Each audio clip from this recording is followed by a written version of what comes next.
4 बजे से 7 बजे तक शिव के भ्रमण का समय बताया है शाम को। तो 7 बजे से लेकर फिर रात्रि 9 बजे तक लक्ष्मी और दरिद्रता फिर भ्रमण पर जाती है। इनका एक समय निश्चित है महाराज। भ्रमण कर कर आ जाना। अब इस बीच में जब लक्ष्मी और दरिद्रता दोनों निकल कर जा रही हैं तो दोनों एक भाव रख कर जाती हैं कि आज हमको कहां प्रवेश करना है।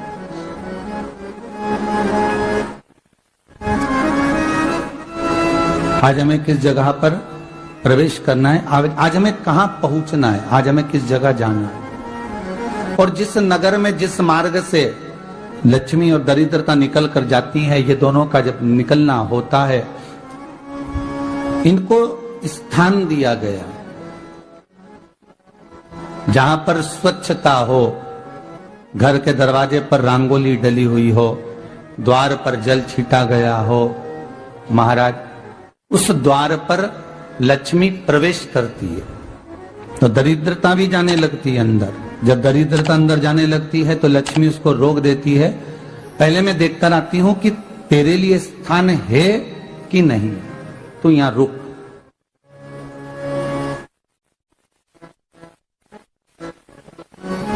कुछ देर तक दरिद्रता बाहर खड़ी रहती है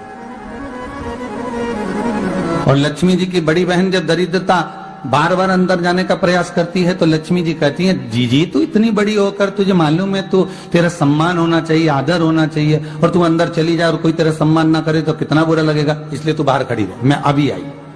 अंदर जाती है और जब लक्ष्मी जी भ्रमण कर लेती हैं, अंदर प्रवेश कर कर आती हैं और प्रवेश कर कर आती हैं तो दरिद्रता पूछती है चले अंदर।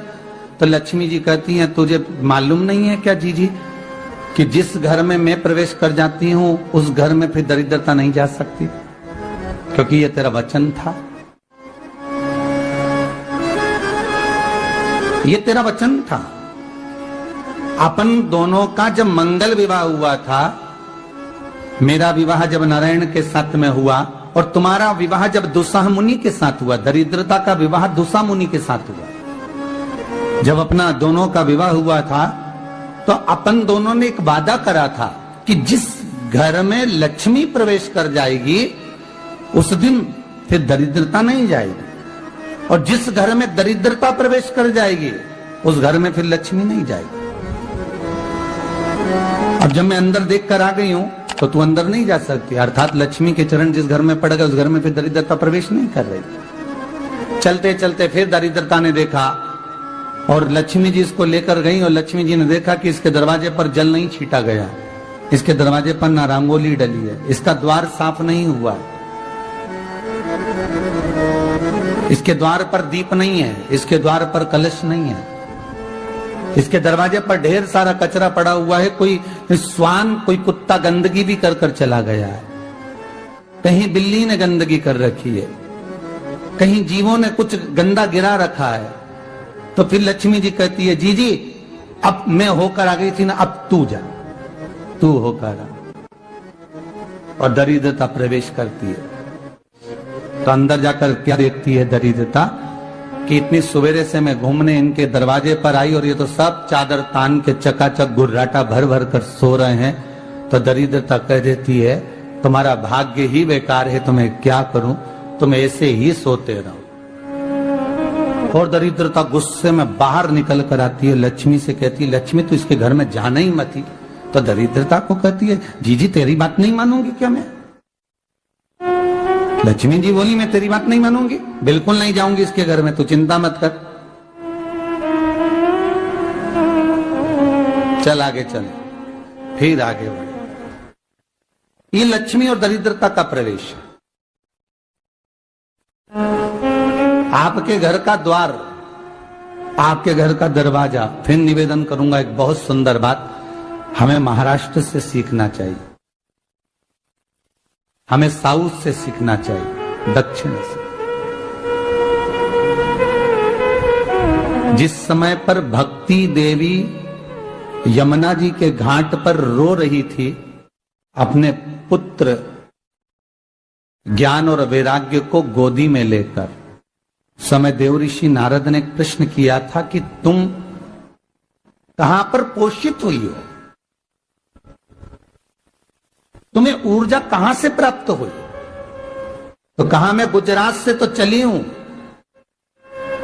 और वहां से चलती चलती भक्ति देवी कहती है मैं बहुत दुखी होकर, बूढ़ी होकर, द्रवित होकर, बड़ी दुख में वहां से चलते चलते जब मैं महाराष्ट्र में पहुंची तो मैंने वहां जाकर देखा कि वहां पर लोग हर पल हर घड़ी ब्रह्म मुहूर्त में उठकर स्मरण करते हैं, नाम जाप करते हैं और दरवाजे पर जल छीट कर रंगोली डालते हैं। तो कह रही है कि वहां पर मैं थोड़ी अवस्थावान होने लगी, वहां मुझे अच्छा लगने लगा।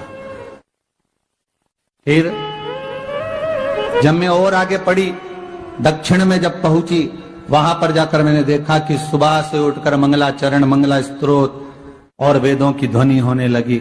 वहां पर मैं और आनंदित हो गई। हमें कुछ चीजें महाराष्ट्र से सीखना चाहिए कि वहां रहने वाले जो भगत हैं, वारकरी संप्रदाय के जो भक्त होते हैं, वैष्णव जो धर्म के भक्त होते हैं, उनका नियम है सवेरे के समय घर में पानी है कि नहीं है, पर जब भी वो घर का दरवाजे के बाहर थोड़ा ना थोड़ा पानी तो छींट ही देते हैं। और छींटने के बाद फिर वहां पर अपने यहाँ तो दिवाली पे रंगोली बनती है जी, और वहां पर रोज की रंगोली बन जाती है कि कभी हो सकता है परमात्मा राह भूल कर हमारे घर में प्रवेश कर जाए, इसलिए वहां प्रतिदिन की रंगोली, प्रतिदिन।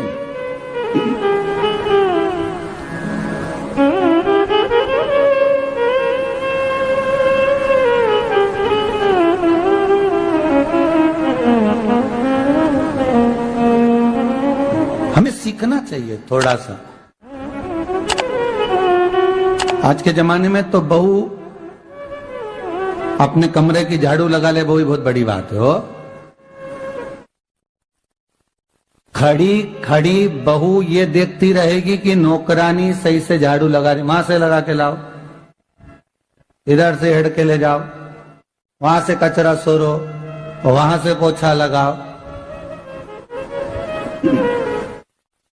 खड़ी रहेगी, उंगली से बताती रहेगी, पर इतना नहीं बनेगा कि सेविका से, नौकरानी से, दासी से कह दे कि तू मम्मी पापा के कमरे की लगा ले, मैं मेरे कमरे की लगा लूंगी, तू जा उधर। थोड़ा दया का भाव अगर होता तो उसके मन में भी आता कि मेरी बड़ी सेठानी तो अपनी जगह पर है, पर छोटी तो सेठानी की भी बड़ी सेठानी है जो मुझ पर करुणा करती रहती है। पर बड़ी तो कहे कि बेटा रहने दे, तू उधर ले जा, जब भाभी के कमरे में देख ले जा। उसके बच्चों का बड़ा फैलारा रहता ना, तू उधर देख ले जा, तो जरा उधर, मां उधर भेज रही है।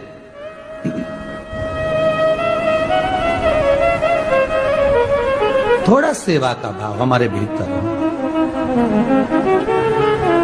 और एक निवेदन तो हमेशा करा है और अब आज भी करता हूं, पूरे घर की सफाई करवाओ, पूरे घर में तुम पोछा झाड़ू जो चाहे करवाओ, मना नहीं है।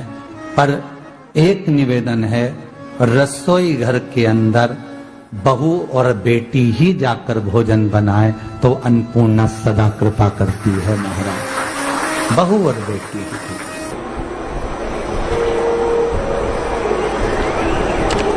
फिर एक कहीं ऐसी जगह मिल जाती है जहां ठोका और वो खीर चली, कपड़े टांग, बार बार प्रयास करा, हिम्मत नहीं आ रही। आपने कहा कि कपड़े तो टांगना है, कील तो ठोकना पड़े। जैसे कील को बार बार ठोका गया, कपड़ा टांगने के लिए एक जगह नहीं लगी, दूसरी जगह नहीं लगी, तीसरी जगह नहीं लगी, चौथी जगह पर प्रयास करते रहे।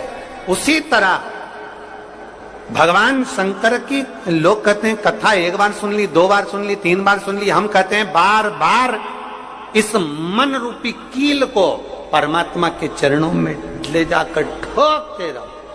इस मन को भगवान के चरणों में ले जाकर छोड़ते रहो, कथा में इस मन को बार बार ले जाकर ठोकते रहो, एक ना एक दिन ये परमात्मा तक पहुंच ही जाएगी, ये निश्चित। थोड़ा प्रयास आपको करना पड़ेगा, थोड़ी मेहनत आपको करना पड़ेगी, प्रेशर बढ़ा, थोड़ा मेहनत थोड़ा प्रयास आपको करना।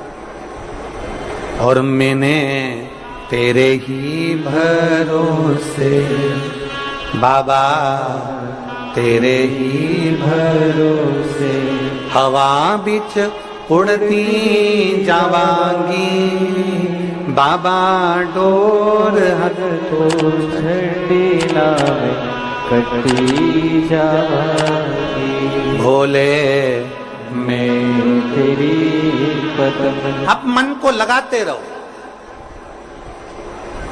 शिव महापुराण की कथा में चित्त लगाते रहो। टीवी खोलो तो शंकर की कथा ढूंढो, टीवी खोलो तो ये देखो कि आस्था चैनल पर कहां कुबेरेश्वर महादेव आ रहा है, कहां कुबेर भंडारी आ रहा है।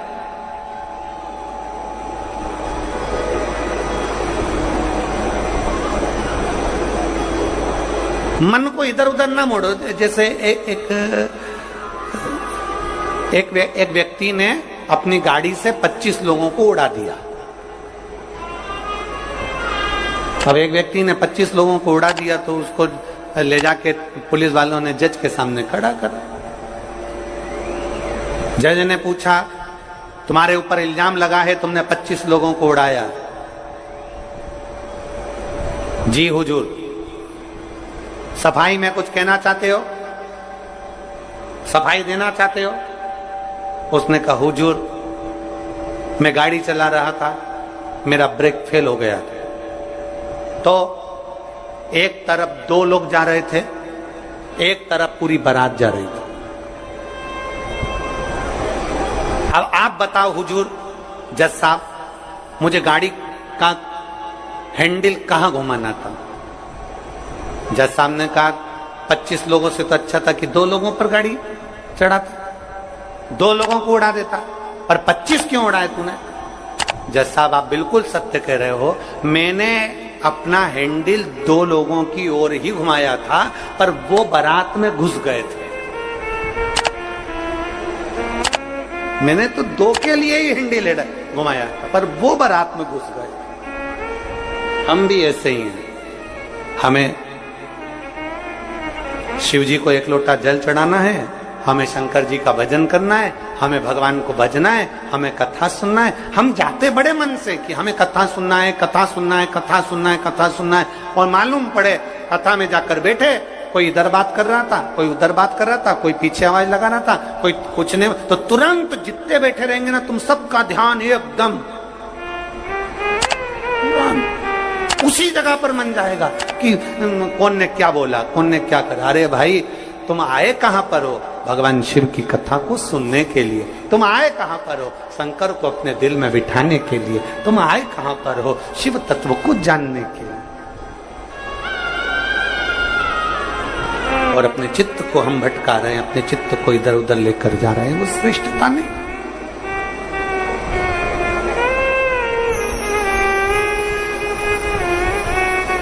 जिस समय पर ब्रह्मा जी ने सृष्टि की रचना करी,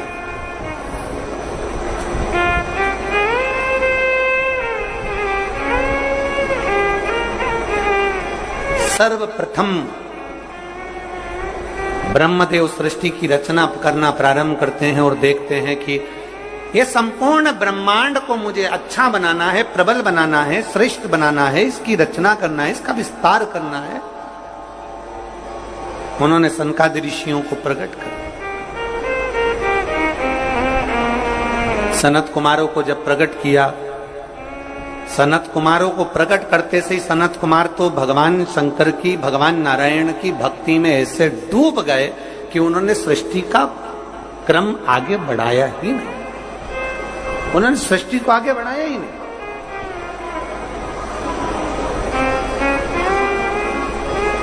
अब ब्रह्मा जी के मन में बड़ा दुख हुआ,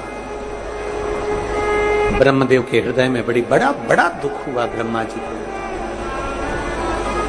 ब्रह्मा जी भगवान नारायण के पास में गए और नारायण के पास में जाकर उन्होंने हाथ जोड़कर निवेदन करा। ब्रह्मा जी बोले हैं, नारायण, मैंने सृष्टि का खंड आगे बढ़ाने के लिए सनकादि ऋषियों को प्रकट किया, मैंने सृष्टि को आगे बढ़ाने के लिए सनकादि ऋषियों को मार्गदर्शन किया, पर ये सनकादि ऋषि तो भगवान की भक्ति में डूब गए, आपके भजन में डूब गए, ये तो कोई सृष्टि को आगे बढ़ाते नहीं है।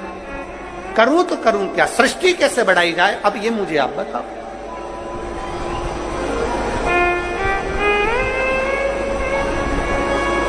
शिव कथा कहती है,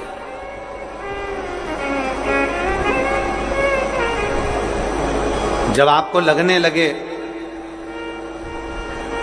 कि मैंने बहुत प्रयास कर लिया और अब मेरा यह कार्य नहीं हो रहा, तब उस जगह पर शिव महापुराण की कथा कहती है कि एक बार शंकर पर विश्वास कर देखो, शंकर पर भरोसा कर देखो।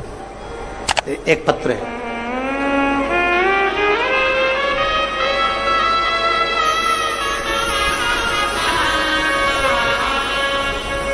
मेरा नाम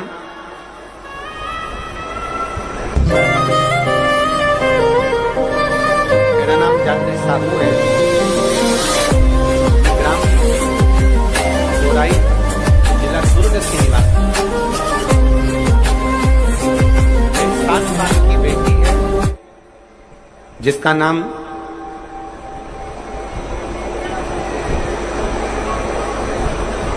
नीला है। 7 वर्ष की बेटी है। कहीं बैठी हो तो हाथ हिला सकती है। मेरा नाम जात्री साहू है, मैं ग्राम बोराई, जिला दुर्ग की निवासी हूं।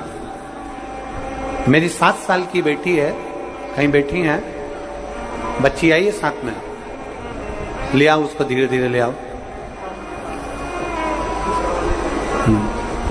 ले आओ उसको, धीरे धीरे लेकर आओ। 7 साल की बेटी है। 9 फरवरी को स्कूल से आई और अचानक वो बात कर रही थी तो तुतलाने लगी। तुतलाते तुतलाते उसकी आवाज चली गई, गिर गई। कमर, पैर, हाथ कुछ काम नहीं कर रहा था। बाद में उसने आंखों को भी बंद कर लिया, सुनने की शक्ति भी चली गई।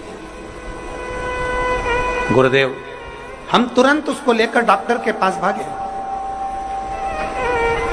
जब डॉक्टर के पास गए तो डॉक्टर ने जब जांचें करना प्रारंभ करा और जांच करते करते करते करते मालूम पड़ा कि इसको एक बीमारी हो गई है जो 2 लाख बच्चों में एक बच्चे में होती है, जिसका नाम GBS है। जिस बीमारी के अंतर्गत शरीर के, गला पकड़ रहा है भाई, जिस बीमारी के अंतर्गत शरीर के एक एक अंग बंद होते चले जाते हैं, उसकी नसें चोक होती चली जाती हैं। GBS बीमारी के अंतर्गत नसें चोक होती चली जाती है, बोलना, देखना, सुनना, शरीर का काम करना सब बंद हो जाता है। डॉक्टर ने कहा यह बीमारी बड़ी खतरनाक है, यह बीमारी ऐसे ठीक नहीं हो सकती, इसको नागपुर ले जाओ। हम अपनी बच्ची को नागपुर लेकर गए। नागपुर में उसका इलाज चालू हुआ। इलाज करवाते करवाते करवाते करवाते 10 दिन हो गए, 15 दिन हो गए, पर बच्ची को होश नहीं आया, वेंटिलेटर पर पड़ी रही। ना बोल पाती, ना चल पाती, ना देख पाती, ना सुन पाती। तब किसी ने कहा कि सीहोर वाला महाराज कथा कहता है, उस कथा को एक बार इस बच्ची के कानों में सुनाना प्रारंभ करो। डॉक्टर तो अनुमति नहीं दे रहे थे, पर हमने डॉक्टरों से बोलकर बच्ची के कानों में हेडफोन लगा के कथा कहना प्रारंभ किया। शिव मंदिर जाकर बेलपत्र लाते, उसके पलंग पर रख देते, थोड़ा सा जल लाकर उसके होठों पर लगा देते। 21 दिन निकल गए पर बेटी होश में नहीं आई। 21 दिन तक होश में नहीं आई। धीरे धीरे धीरे धीरे धीरे धीरे डॉक्टर ने कह दिया इसका शरीर ठीक नहीं है, ये GBS बीमारी एक ऐसी बीमारी है जो कभी ठीक नहीं होती है, आप इसको घर ले जा सकते हो, ये ऐसी कैसी ही रहेगी, ना चलेगी, ना बोलेगी, ना देखेगी, ये ऐसी रहेगी। हमने कहा डॉक्टर साहब थोड़ा सा तो इलाज करो। कहा इसका इलाज पूरे भारत में क्या विदेश में भी नहीं है। तब हमने वो बेटी 21 दिन तक ये किया, फिर सीहोर से रुद्राक्ष मंगवाया, उसका जल दिया, फिर पशुपति व्रत किया। ऐसे करते करते 45 दिन निकल गए और 45वें दिन जब हम बेटी को जल देना प्रारंभ करें तब डॉक्टर ने कहा अब इसके शरीर में हलचल हुई है और ये इसको वेंटिलेटर से उतारकर आईसीयू में रखा गया। एक 45 दिन निकल गए। 45 दिन से फिर धीरे धीरे धीरे धीरे करते करते इलाज तो चलता रहा, पर डॉक्टर बोल रहे थे इसका कोई हल नहीं है, इस बेटी को घर ले जाओ। इसका शरीर काम नहीं कर रहा था, पलंग पर पड़ा हुआ था। फिर हमने भी हिम्मत करी और उसको 2-3 महीना वहां रखा। जब कोई निर्णय नहीं निकला तब हम उसको घर लेकर आ गए। घर पर शिव जी का चढ़ा जल देते, शरीर पर जल लगा देते, बेलपत्री खिला देते, पीस पीस कर उसके मुंह में लगा देते। आज बाबा को धन्यवाद देती हूँ, इतनी बड़ी बीमारी से मेरी बेटी चलना भी प्रारंभ हुई, देखना भी प्रारंभ हुई, सुनना भी प्रारंभ हुई और आज मेरी बेटी का शरीर काम करना प्रारंभ कर दिया। मैं बाबा को यहाँ धन्यवाद देने के लिए आया। एक शिव तत्व गला पकड़ रहा है, खींच के बोलना पड़ रहा है। शिव के प्रति एक अविरल भक्ति, शंकर के प्रति एक विश्वास, एक भरोसा जागृत।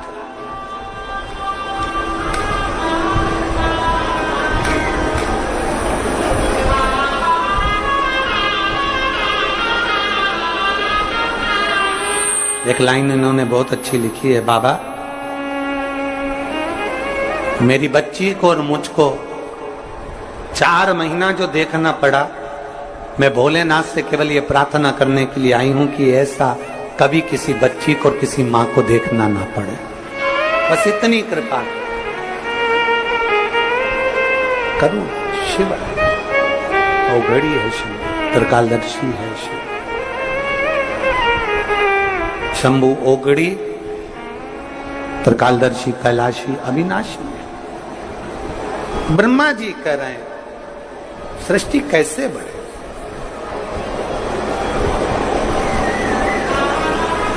सृष्टि की रचना कैसे हो।